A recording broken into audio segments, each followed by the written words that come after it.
हे guys, welcome back to the channel. जसं की तुम्ही आधी थोडंसं ग्लिम्स पाहिलं असेल, ह्या व्लॉगमध्ये आपण ट्रॅव्हल करणार आहे टू पेंच नॅशनल पार्क. ज्यांना माहीत नाही, माझं स्वतःचं वाईल्ड लाईफ फोटोग्राफीचं बिझनेस आहे, संतारा विल्डरनेस सफारी म्हणून. मी टूर्स घेऊन जातो आणि माझ्यासोबत क्लायंट्स आहेत तिथे. आणि तुम्हाला चांगला माझे सेटअप पण दाखवतो वाईल्ड लाईफचं. हे माझं 150-600 सिग्मा लेन्स आहे. मी हे वापरतो लेन्स आणि कॅनन R6 Mark II आहे. आणि माझी इन्स्टा आय डी पण आहे, एक सेपरेट इन्स्टा आय डी आहे ज्याच्यावर मी हे सगळं टाकत असतो. आणि रिसेंटली आता ब्लॉगिंग जसं स्टार्ट केले त्याच्यामध्ये मी हे इन्क्लूड करणार आहे आणि हे दाखवणार आहे की लोकांना की मी वाईल्ड लाईफही करतो. हे भरपूर काय काय करतो, हळूहळू तुम्हाला दिसून येईल ब्लॉग्समध्ये काय काय करतो. तर आज 5:30 वाजता माझी बस आहे इथे मिरज टू नागपूर. तर त्या टाईमला मी तुम्हाला थोडेसे शॉर्ट्स दाखवतच राहीन. Stay tune.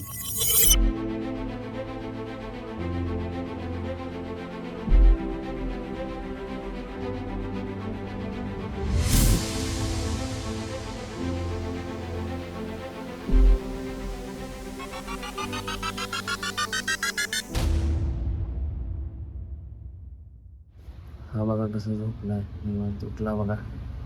एक टिल्लू चिल्लू घाणून आलो. हर्षा मला सोडायला आलाय, भाऊ आल्यात मला सोडायला. चाललो मी नागपूरला. बसची वाट बघत.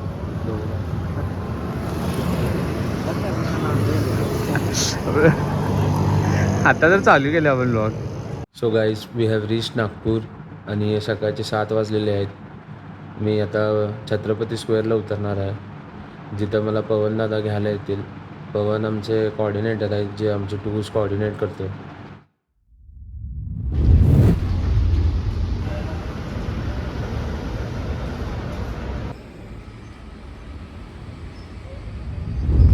अशा तऱ्हेने पवनदादा घ्यायला आलेले आहेत आपल्याला.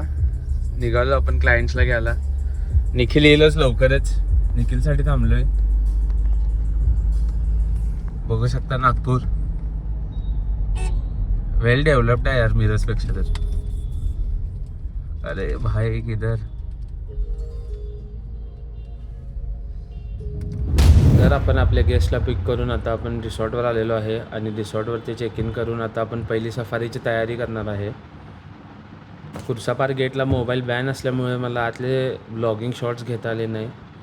But stay tune for the cinematic shots. See you guys.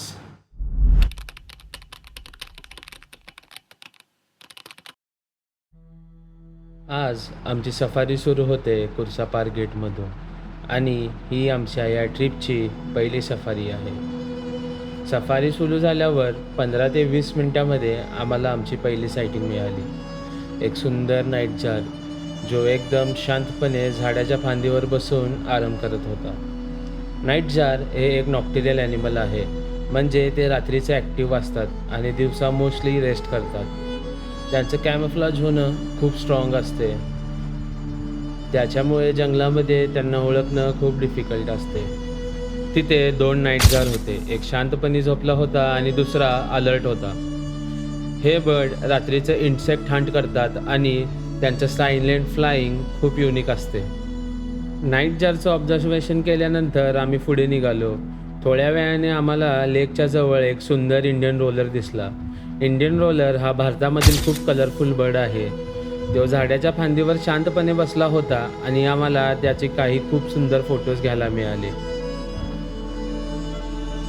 त्याच्यानंतर आम्ही सफारी कंटिन्यू केली. आम्हाला फ्रेश पग मार्क्स दिसले आणि काही वेळानंतर आणि अचानक आमच्यासमोर एक अनफॉरगेटेबल मोमेंट आला. समोरच होती कुर्सापारची फेमस टायगरेस B2.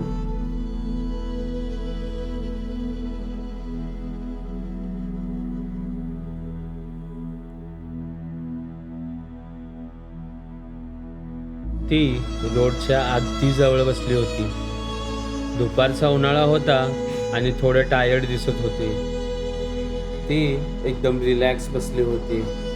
कधी आसपास पाहत होती तर कधी बॉल लिक करत होती.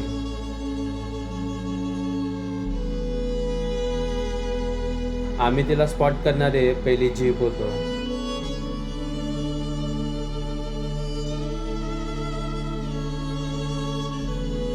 आम्हाला बिटूचे खूप सुंदर फोटोग्राफ्स मिळाले.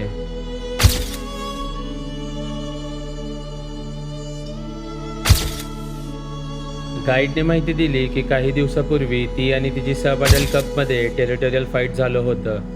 त्याच्यामुळे ती थोडी टायर्ड आणि रेस्ट करत असल्यासारखी दिसत होती. थोड्या वेळाने ती उठली आणि हळू जंगलमध्ये परत निघून गेली. सफारी संपत आली होती आणि आम्ही गेटकडे परत निघालो होतो. त्याच वेळेस एक गाईडकडून मेसेज आला की कॅनलजवळ एक टायगर दिसला आहे. आम्ही लगेच तिथे पोहोचलो आणि दिसला बिटूचा सबबाडल मेल कप. तो मूव्हमध्ये होता, थांबत नव्हता.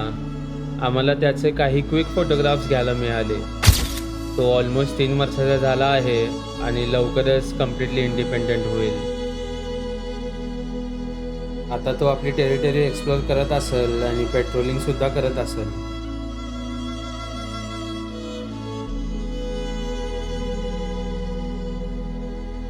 आणि अशा प्रकारे आमची पहिली सफारी खूप सक्सेसफुल ठरली.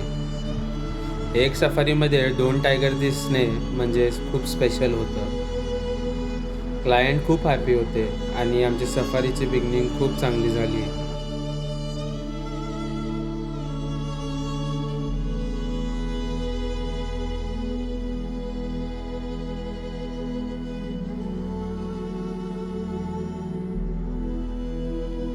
मी अशा खूप जंगल स्टोरीज आणि सफारी एक्सपिरियन्स तुमच्यासोबत शेअर करत राहीन.